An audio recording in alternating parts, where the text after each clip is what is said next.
Olá, pessoal! Hoje nós vamos conversar com o Jorge Rocha. Olha, eu conheço o Jorge há tanto tempo e pela primeira vez o encontro presencialmente. O que as redes sociais, as mídias fazem, né, das nossas relações, e isso às vezes até por descuido nosso mesmo. A gente podia ter marcado um café, podia ter marcado um encontro, mas as coisas vão passando e a gente teve um momento certo. Acho que nada é por acaso, a gente teve um momento certo com um tema certo, que é justamente esse tema que a gente quer tratar aqui hoje com vocês. Então, antes da gente entrar no tema específico que motivou esse convite ao Jorge, eu queria que o Jorge falasse quem é ele. Jorge, quem é você? Salve, Jorge, né? Obrigado, tio Flávio, dá aqui a mão, porque esse foi um encontro inspirado durante muito tempo, né? A gente conversa bastante tempo, a gente nunca teve cara a cara assim. E como você falou assim, o momento foi esse, o momento foi perfeito para esse. Embora a situação seja um pouco desagradável, que é o tema da nossa conversa, que hoje o momento foi perfeito.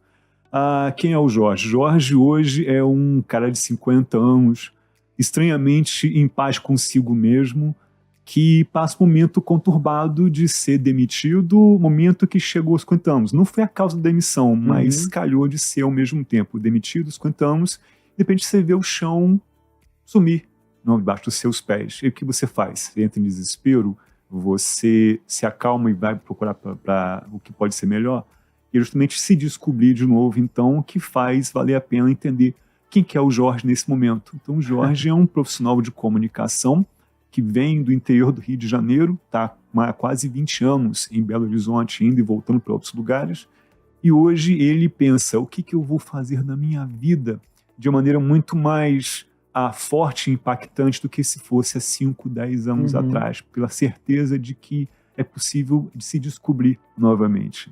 É tão interessante, né, Jorge? A gente está aqui cara a cara, os dois muito jovens, né? A gente tava falando sobre gerações e em 1900 as pessoas morriam aos 40 anos.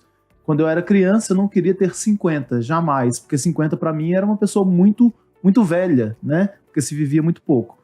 Hoje a gente está aí com as pessoas chegando aos 100 anos de idade, com uma média aí, né, de expectativa de vida de 76 anos, e aí a gente vê essa vitalidade, né, dentro das pessoas que são ditas idosas, porque aos 60 anos a gente já é idoso, a gente vira a chave, né, já é idoso, que tem muita coisa para aprender, muita coisa para fazer, e aí você estava numa profissão, o que você fazia?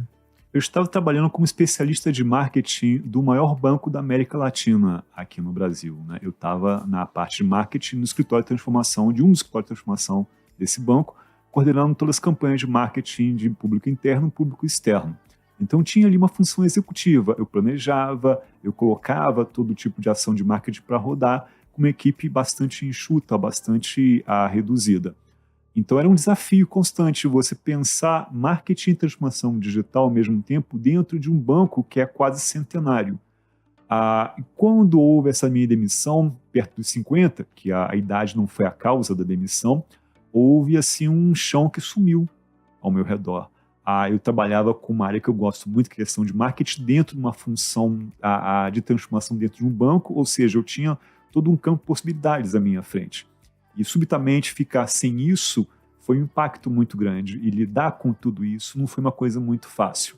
Precisei de um suporte psicológico muito forte, de uma força interior para pensar a redescoberta e pensar numa forma de não só me recolocar no mercado, mas também de pensar quem sou eu a partir de agora, depois de 50. Eu leio alguns livros simultaneamente. Eu estava lendo um livro, que eu não vou lembrar qual é, que fala sobre essa questão dos indígenas, né? Que numa aldeia as pessoas valorizam a ancestralidade. Elas valorizam os mais velhos e os jovens vão buscar nos mais velhos os ensinamentos. Isso nas aldeias acontece, nas comunidades negras a mesma coisa. E a gente está vendo que as empresas, as corporações, elas estão indo numa contramão disso, acreditando que isso tem muita questão também de salarial, né? De se contratar uma pessoa que vai ganhar menos do que aquela que seja mais experiente. A gente tem muito que aprender sobre isso, o mercado tem muito que aprender sobre isso, mas eu queria aproveitar que você teve esse momento da ruptura, você ainda estava no cargo, né, de executivo, E aí você resolveu, no incômodo, perguntar às pessoas o que é ficar desempregado aos 50. Como é que veio essa sua ideia de procurar pessoas para poder tirar uma informação e até com essa informação ajudar os outros? Também que você divulga isso nas suas redes sociais. Nesse quase um ano que eu fiquei nesse banco específico, eu tive muito contato com o termo segurança psicológica, coisa que eu não tinha. Eu conheço o termo, conheço o que se faz com isso, mas eu nunca tinha estado tão perto de pessoas ou de ações nesse sentido. E isso foi muito importante para mim nesse tempo que eu fiquei ali. Eu vi a necessidade de você ter uma segurança psicológica. E quando houve essa ruptura, essa demissão, pensei, Filipão, a primeira coisa que eu tenho que fazer é garantir a minha segurança psicológica. Como é que eu posso fazer isso? Vou pedir ajuda. Eu vou reconhecer uma vulnerabilidade, eu vou reconhecer um momento em que eu preciso de um reforço, de uma ajuda, e foi o que eu fiz. Eu fui recorrer a pessoas que eu considero, que eu gosto, que eu respeito a sua posição como trabalho, inclusive você foi um dos participantes dessa conversa, e fui buscar essa ajuda. O que era possível fazer no momento de tensão, de ter essa ruptura? O que é possível fazer para se recolocar? O que eu preciso como profissional 50 a mais? Pensar para o meu futuro. E olha que bacana, você pensar no teu futuro, momento que você é cortado de uma empresa e você chegou à senioridade 50 a mais. Isso para mim é muito importante. E se não fosse isso, eu acho que eu teria enlouquecido, porque a situação é essa. Você é uma situação tão tensa que você não tem uma ajuda, o seu psicológico vai embora no pior momento possível. Então, assim, essa serenidade, essa vontade de fazer as coisas fluírem, aconteceu por causa disso, de eu me fiar e manter esse segurança psicológico nesse momento. E é o que vai me nortear a partir de então. E acho que esse é o grande diferencial, tio Flávio. Se eu tivesse isso acontecido há 10 anos atrás, eu não teria o mesmo tipo de postura que eu tenho hoje. A maturidade de hoje te ajude a lidar com essa situação, né? Isso, a minha esposa brinca muito comigo. João, chegou maturidade. Eu falei, que bom que chegou. Que ótimo, né? Finalmente chegou.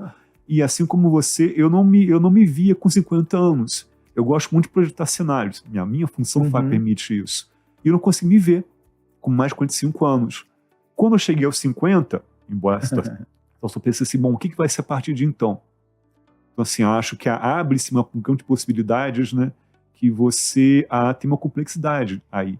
E acho que isso que é o grande ganho que a gente pode ter dessa experiência específica agora aqui. Você tem um cenário complexo que talvez a sua certeza anterior, ela não cabia aqui agora. É preciso descobrir um mundo novo e com a ajuda de pessoas que podem te ajudar a entender, a mapear tudo isso. Você está falando isso, a gente fez uma entrevista com duas TOs, terapeutas ocupacionais, e elas falavam muito dessa ressignificação da ocupação, né?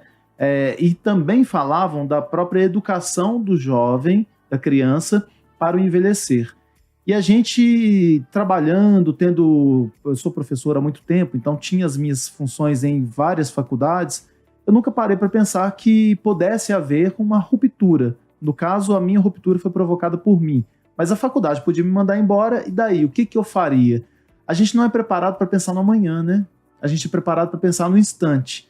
O planejar-se não é sofrer com antecedência. Eu vou envelhecer, eu vou perder alguns sentidos, vou perder alguns movimentos. O que eu posso fazer hoje para que aquilo seja impactado de uma maneira menor? Então eu devo fazer exercício físico, devo fazer yoga, devo fazer isso e aquilo.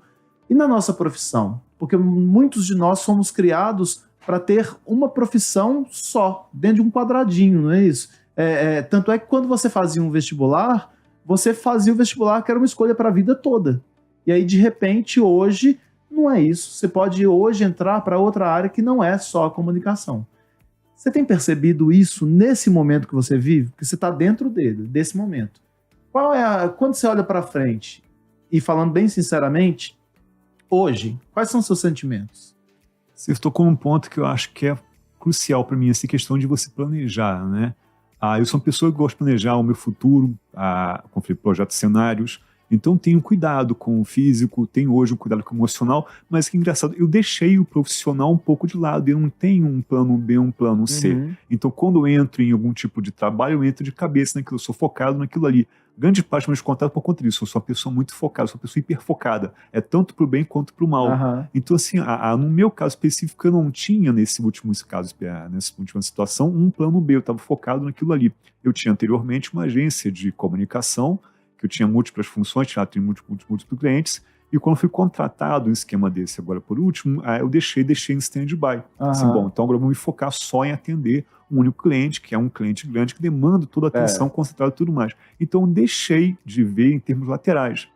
Com essa demissão, agora eu pensei, bom, então preciso agora voltar a pensar de que modo eu posso ter múltiplas funções dentro de um mundo que é complexo e de um mercado de trabalho que é pouco afeito a quem tem mais de 40 anos, que dirá mais de 50 anos.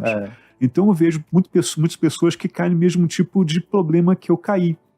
Não por desleixo, não por desculpa, mas porque está hiper envolvido com algo. Isso é muito preocupante. A gente se dedica de corpo e alma a alguma coisa, talvez a gente possa pensar em mãos laterais. Eu posso dedicar a vários projetos, a vários pontos que podem me garantir um pouco de sossego e de paz que eu tenho em outros momentos que não sejam esse profissional. Então o que eu percebo hoje é ter esse cuidado de pensar em planos B para qualquer tipo de situação da sua vida, não só pessoal, mas também profissional. Olha, quando eu falei que você fez uma pequena pesquisa, né, para poder conhecer a opinião de pessoas em relação a ser demitido aos 50 anos, você perguntava lá sobre 3 principais atitudes que as pessoas aos 50 anos poderiam ter, né, para lidar com uma situação como essas. Dentro dessas várias respostas, quais essas 3 atitudes que você gostaria de destacar? A primeira e mais importante é não descuidar da sua segurança psicológica, não descuidar do seu psicológico, não descuidar do seu emocional. A gente, passando de 50, e hoje eu consigo falar tão bem de cadeira isso, né? É tão alívio, a gente tem, assim, uma questão de absorver mais essas dores, de sentir um pouco mais essas dores. A gente é engraçado, a gente racionaliza a dor e parece que a gente sente mais essas dores. Então, racionalizando, a gente pode entender que é preciso cuidar disso para não se deixar envolver demais. Né? A gente já tem um histórico de vida em termos temporais e de ações, mas a gente é humano, a gente sofre. Então, o primeiro ponto é manter a segurança psicológica para poder seguir adiante, no momento que você tem essas viradas específicas. O segundo ponto é pensar que você é uma pessoa jovem. Você acabou de falar agora, a gente tem essa juventude, então é uma pessoa jovem. Eu posso aprender muito mais, eu posso desenvolver, eu posso juntar inovação e experiência. Então é questão de você pensar tanto o upskilling, como é que você pode dar um up no que você já faz e pensar o que eu não sei ainda que eu posso aprender. Nossa capacidade de aprendizado, 50 mais, ela é, isso é cientificamente provado, ela é um tanto mais rápida e efetiva de acontecer do que você tem 40 e poucos, porque você tem mais vontade, mais foco, mais dedicação àquilo ali, e você consegue entender e fazer pegar as pontas soltas mais rapidamente. É questão de inovação e experiência, de novo. E o terceiro ponto é olhar o mundo ao teu redor. Não deixar pensar nos 50 quando você faz 50. Existe todo mundo à sua volta que você só percebe quando você está nele. Talvez seja tarde demais nesse momento. Eu espero que para mim não seja. Falou que olhar o mundo? Olhar o mundo ao seu redor, porque você só entende 50, como foi no meu caso, quando você faz os 50. Entendi. É como se você estivesse fora de todo esse escopo. Mas você sempre esteve dentro dele. Quando você cai, nossa, eu sempre estive aqui. Eu não me liguei que eu ia fazer 50 anos. Eu deixei de lado de ver todo o cenário de 50 a mais. E é importante que a gente veja que existe uma vida inteligente, não vou dizer lá fora, mas no mundo que está ao teu redor. Isso é importante ter essa percepção. As empresas não têm, porque muitos profissionais que estão de 40 para 50, também não caiu a ficha ainda da importância de você pensar no mundo do trabalho pós-50. E acho que essas conversas que eu tive inicialmente mostram isso, que tem que haver uma preocupação dos profissionais mesmo entender o seu futuro. Seu futuro é o seu passo logo adiante. Não é esperar que chegue para que você compreenda e você veja ao redor. A gente basicamente está olhando há algum tempo já, antes de chegar aos 50, uma série de pesquisas sobre um trabalho pós-50. Então, o que você vê de resultados hoje, 2023, é o mesmo de 10 anos atrás. As empresas vão contratar, as empresas têm atenção. Mas, na prática, não se tem esse tipo de ação e os profissionais não valorizam também a sua função como 50 a mais. E a gente percebendo, logicamente, né, que a sociedade está envelhecendo, nós teremos aí um número de idosos, né, eu vou dizer idosos porque é como a gente denomina no Brasil as pessoas de 60 a mais. Mas o número de 60 a mais aí é superior no mercado, a gente vai ter que mudar o mercado também, porque já que o número superior existe, é crescente, As empresas vão ter que lidar com isso. E é isso que a gente está falando. Olha, o vigor das ideias está associado também à experiência, né? Isso aqui não é uma justificativa para vender emprego para 60 mais, não. Mas há experiência e há um vigor por descoberta. Eu vejo minha mãe tem 88 anos de idade. E a gente estava fazendo uma entrevista com alguém aqui e a pessoa falou, a Patrícia do Minas de Sinhá, que as pessoas mais idosas têm uma dificuldade nas redes sociais, nos aplicativos. E tem, realmente. Eu entendo isso porque alguns games eu não consigo, né? Como as crianças conseguem. Mas a minha mãe, ela consegue fazer as coisas, pagar as contas dela sem problema nenhum, sabe? Caiu uma vez num golpe, mas foi o único e aprendeu com ele. A gente consegue aprender aos 50, a gente consegue aprender aos 60, aos 70. Isso não tem de ser desprezado, porque as pessoas acham que o idoso, né, a pessoa de 60, ela já está velha, né? E o velho, a gente traz todo aquele ranço do passado, né, Jorge? Aquele velho que é aquele descartável. E hoje não é mais assim. Agora, quando você fez essa pergunta, essas várias perguntas aí, o que você constata? Eu vou perguntar se é fácil. É fácil voltar ao mercado aos 50? Tio Flávio, não é fácil voltar ao mercado nem depois dos 40. Depois dos 50, a gente vira Tom Cruise, né? É missão impossível. Mas como Tom Cruise tem a série de sequências do filme, eu falei, olha, então assim, há uma possibilidade forte aqui. Tira a brincadeira, assim, a gente consegue virar esse mercado, porque é preciso fazer isso. Como é que a gente consegue virar esse mercado? Primeiro, conscientizando os profissionais de mais de 40 anos que existe um mundo produtivo depois de 40, depois de 50. Começa em casa essa conscientização. E as pessoas têm que convencer esse mercado que tem um ranço com a senioridade, que nós somos possivelmente produtivos para esse mercado. Vou tirar até do mundo psicológico e do mundo de bem-estar social, pensar em termos capitalistas e tal.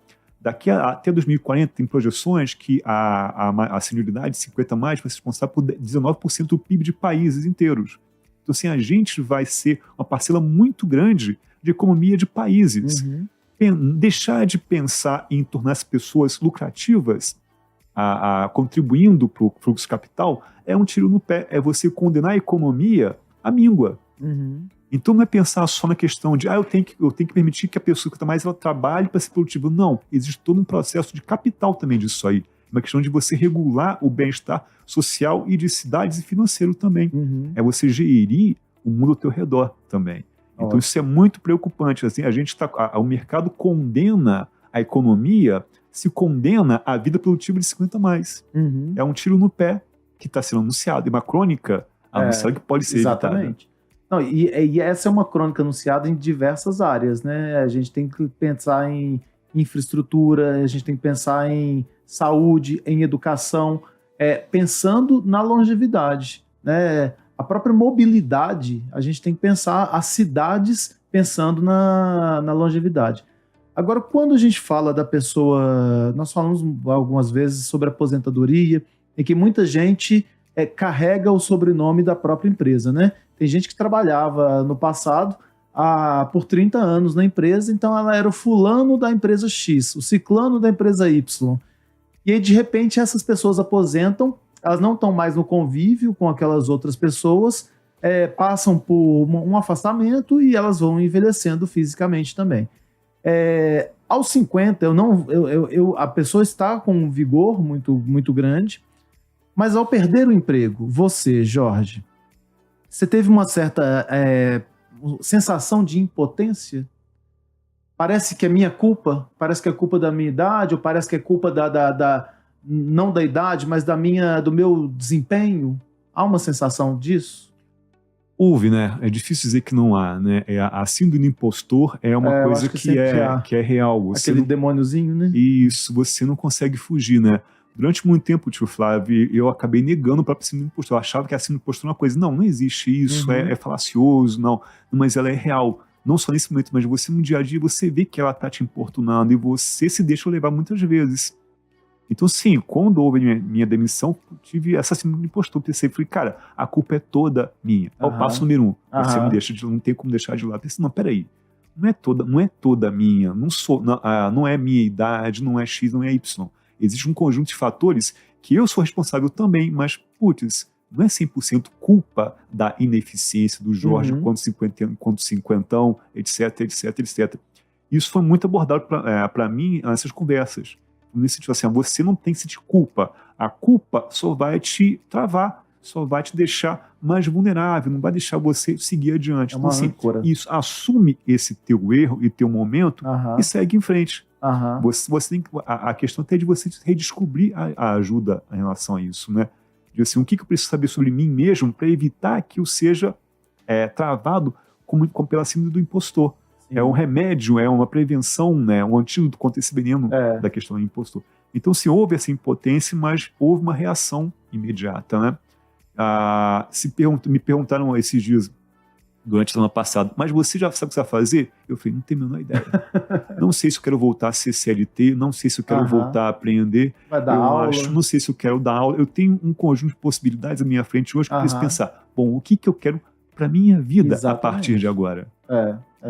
Que é uma diferença grande de quem está saindo, de quem está entrando no mercado hoje. O jovem lá com seus 17, 18 anos, saindo do ensino médio, ele vai buscar um mercado que também, se você for pensar de uma maneira geral, olha o tanto de gente que as escolas públicas colocam todos os anos no mercado. E aí você junta as escolas particulares. E aí, pegando esse bolo de jovens, eles estão chegando crus, né? Com o conhecimento que eles tiveram na escola, uns mais, outros menos, mas cruz de relações, porque hoje a relação está muito digital, né?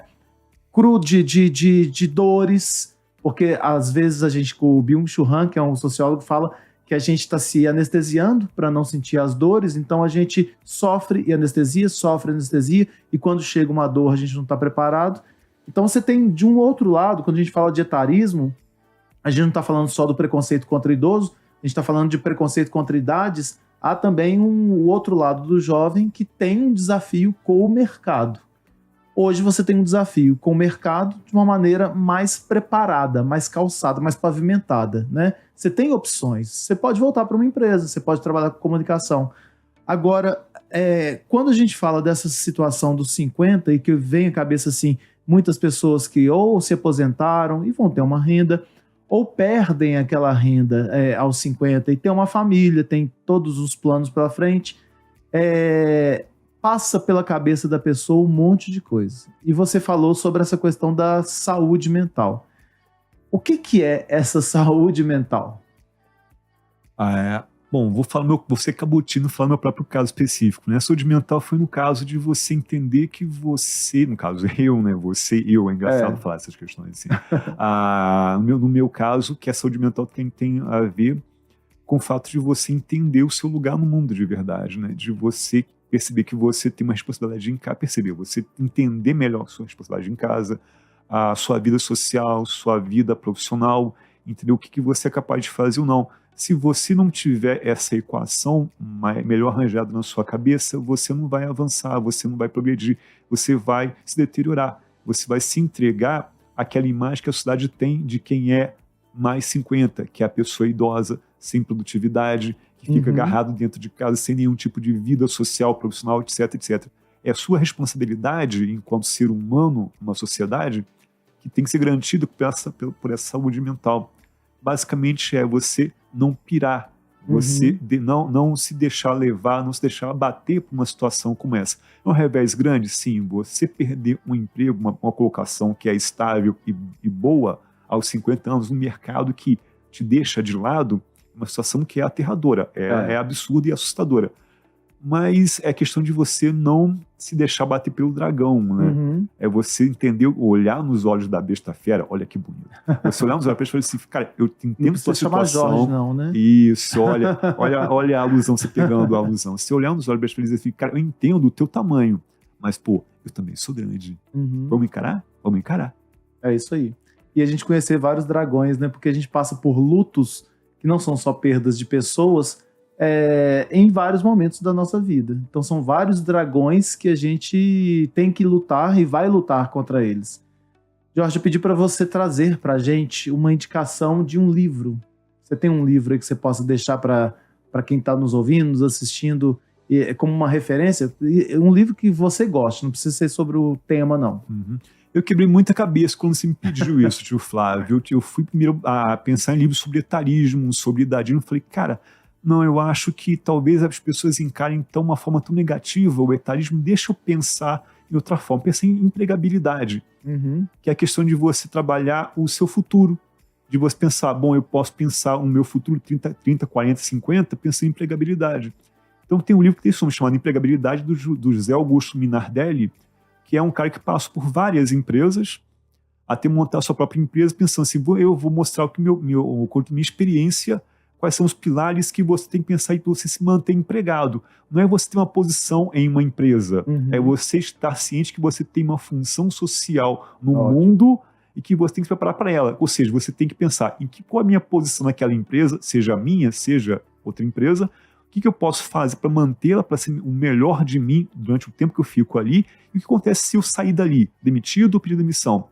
O que eu tenho que fazer para manter o meu emprego, a minha empregabilidade em dia, não ficar à mercê do vento, de favores, etc, etc. Pensar assim, a empregabilidade é o fator que vai planejar o teu futuro pessoal e profissional, que é o terror desse livro. Ótimo. E basicamente é você usá-lo enquanto você vai envelhecendo, ficando mais maduro. É um conjunto, é uma régua que te ajuda a entender o que você pode fazer com o tempo em questão do seu emprego. Que ótimo esse livro.